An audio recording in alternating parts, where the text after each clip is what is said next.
আসসালামু আলাইকুম। তো আজকে আমি একটা নতুন ব্লগ নিয়ে চলে আসলাম। তো আজকে আমি এই যে পর্তুলিকাগুলো লাগাবো। তো এটা মিনি ব্লগ বলতে পারো, বিকালে কী কী করছি। তো এখন এগুলো আমি লাগাবো আর ছোট ছোট করে ভেঙে নিচ্ছি। মানে এটা আমি আমার কাকার বাড়ি থেকে আনছি। তো চলো তোমরা দেখতে থাকো। তো আমার কাছে কোনো টপ নাই, তো আমি এই টপের এই লাগাবো। তো এখন আমি লাগাচ্ছি। তো এই যে এবার ভালো করে দেখো আমি কিভাবে লাগাই। তো তোমরা দেখতে থাকো।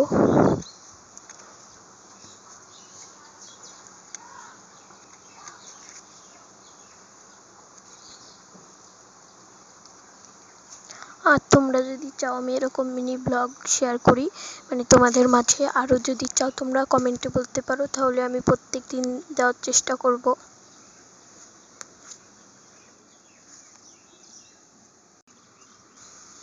তো এখন আমি লাগাই দিচ্ছি এগুলা। তো তোমরা দেখতে থাকো। আর এই টবে আছে মানি প্লান্ট।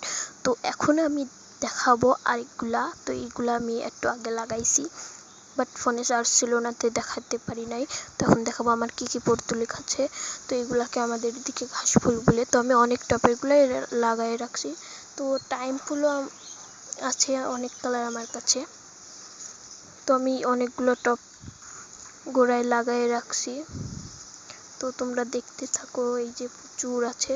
তো এখন বাতাস হচ্ছে, তো এখন আমি আম করে দেবো টবগুলো ঠিক করে ধুয়ে। তো চলো, এটা পেঁপি গাছ। তো আজ আমি সকালে লাগাইছি।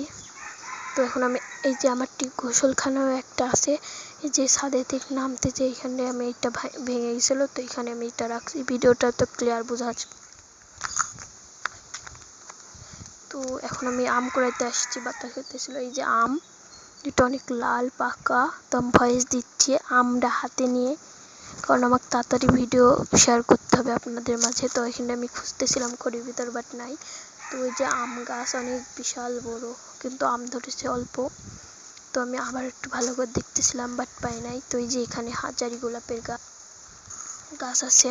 তো ওই যে লিচু গাছের গোড়ায় আর কি আম পড়ে, তো এটাও দেখলাম।